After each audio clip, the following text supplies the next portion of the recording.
नमस्कार भाई लोग, कैसे हो? ठीक हो? तो आओ आज हम लोग शुरू करते हैं अनुरूपण विधि। देखो, तो हम लोग बात करते हैं अनुरूपण विधि के बारे में। भाई पढ़ नहीं पा रहे हैं ना, थोड़ा सा टफ होता है। अनुरूपण विधि, तो देखो क्या होता है। चलो इसके बारे में हम लोग बात करते हैं। वैदिक गणित में गुणा करने की हमारे पास बहुत सारी विधि होती है, जैसे कि एकाधिकेन पूर्वेण, एक न्यूनेन, उधर्व तिर्यकभ्याम और भी बहुत सारी। उसी तरीके से अनुरूपण विधि भी हमारा एक विधि होता है। ठीक। सबसे पहली चीज इसमें आप लोग क्या याद रखोगे कि अनुप्रयोग अनुप्रयोग अनुरूपण विधि। इसमें क्या याद रखोगे? पहली बात है कि इस विधि का उपयोग दो अंकों की संख्या का वर्ग निकालने के लिए किया जाता है। समझ में आया? तो इसमें आप लोगों को याद रखना है कि इस विधि का उपयोग दो अंकों की संख्या का स्क्वायर निकलने के लिए किया जाता है। जैसे मान लो मेरे से पास क्या है, 64 का स्क्वायर कितना होगा? ये भी दो अंकों की संख्या है, तो इसको हम लोग अनुरूपण विधि से सॉल्व करेंगे। या फिर जैसे मान लो 84 का स्क्वायर हो गया। ठीक। अगर मैं बोल दूं 105 का स्क्वायर, तो जनरली अनुरूपण विधि का प्रयोग हम लोग यहाँ नहीं करेंगे। हम लोग यहाँ पास करेंगे जब भी दो अंकों की संख्या का स्क्वायर निकालना रहेगा। समझ में आया? अच्छा, अब अपने को ये पता चल गया कि इस विधि का उपयोग कब करेंगे, लेकिन कैसे करेंगे ये देखो। तो हम लोग ऐसे पढ़ते हैं ना, ये वाला फॉर्मूला आप लोगों ने पढ़ा होगा, ए प्लस बी का होल स्क्वायर। ठीक। क्या होता है इसका सूत्र? याद है? नहीं याद है? देखो ऐसे समझो, दो का स्क्वायर हम लोग कैसे लिखते हैं? 4 लिखते हैं। मतलब दो को कितनी बार लिखते हैं? 2 गुणित 2 इक्वल टू 4। घात 2 है, मतलब उसी चीज को 2 बार लिख दो, है ना। तो a प्लस बी का होल स्क्वायर है, तो इसी चीज को 2 बार गुणा कर दो। a प्लस बी गुणित a प्लस बी। अब इसका गुणा हम लोग कैसे करेंगे? a का a प्लस बी के साथ, a का इस पूरे के साथ, a प्लस बी, प्लस है तो प्लस। अब इस b का इस पूरे a प्लस बी के साथ, है ना। a का a से गुणा a स्क्वायर, a का b से गुणा ए बी, प्लस b का a से गुणा बी ए, प्लस b का b से गुणा बी स्क्वायर। ऐसा ही तो होता है। अब 2 गुणित 3 कहो चाहे 3 गुणित 2 कहो, बात तो एक ही है ना। तो ए स्क्वायर, इसको मैं लिख दूंगा ए बी, और बी ए को भी मैं लिख सकता हूँ ए बी। क्यों बे? क्योंकि 2 गुणित 3 चाहे 3 गुणित 2 बात बरोबर है। Plus B square, A B, एक एक 2, यह मैं क्या लिखूंगा? A square plus 2ab plus B square. ऐसा वाला फॉर्मूला पढ़ते थे इसका? इसका यही तो पढ़ते थे। हाँ, तो इसको ऐसे आता है, इसको याद रखना। ठीक। तो इसको हम लोग क्या लिखेंगे? A square plus 2ab plus B square. आंख बंद करके इसे याद करो। ए प्लस बी का होल स्क्वायर क्या होता है? A square plus 2ab plus B square. ठीक। इसको वैसे लिखना है, ये जो धन का साइन दिख रहा है, प्लस का साइन, उसकी जगह पे इसे डंडा खींच देना।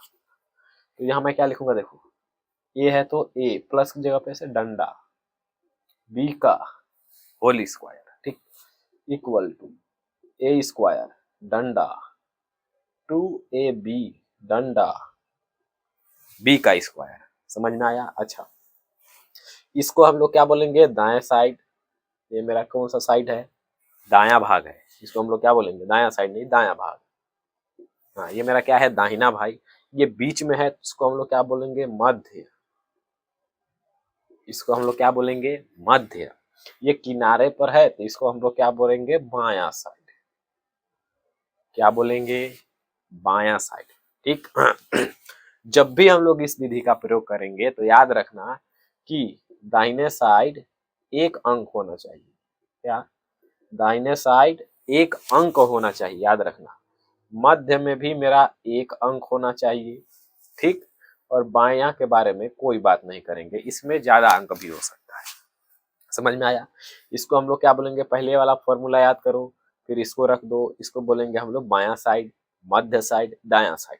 दायां साइड में भी एक अंक होगा, बायां साइड में भी एक अंक होगा, दाहिने साइड में एक अंक होगा, मध्य साइड में एक अंक होगा, और बायां साइड के बारे में हम लोग बात नहीं करेंगे। अब ए और बी कैसे लिखेंगे देखो। जैसे देखो 64 का स्क्वायर दिया है, 64 का स्क्वायर, तो ये वाले अंक को बोलना ए और इस वाले अंक को बोलना बी। समझे। अभी उदाहरण के द्वारा समझाते हैं, मिटाओ इसको। आनुरूपयण विधि, कौन सा विधि, आनुरूपयण विधि। जैसे पहला एग्जांपल हम लोगों ने क्या लिया है, 64 का स्क्वायर, 64 का स्क्वायर। तो इसको हम लोग आनुरूपयण विधि से कैसे सॉल्व करेंगे देखो। क्या लिखोगे, यहाँ पास जो मेरा ए होगा, इसको क्या बोलोगे, इधर वाले को, दाहिने वाले को बोलना ए। ए मेरा हो जाएगा 6 और बी मेरा हो जाएगा 4, ठीक। ए मेरा 6, बी मेरा 4। तो इसको मैं कैसे लिखूंगा, ए एस प्लस बी का whole square, A square 2ab plus B square के प्रयोग से, ठीक। यहां मेरा क्या है, 64 का स्क्वायर, ए स्क्वायर, इधर से इसको सॉल्व करना है, किधर साइड से, दाएं साइड से सॉल्व करना, दाएं साइड से। तो बी का स्क्वायर है, तो बी का कितना है 4, तो 4 का स्क्वायर, 4 चुके 16, लेकिन दाहिने साइड एक ही अंक होना चाहिए, तो 16 का 6 हासिल 1, ऐसे, ठीक।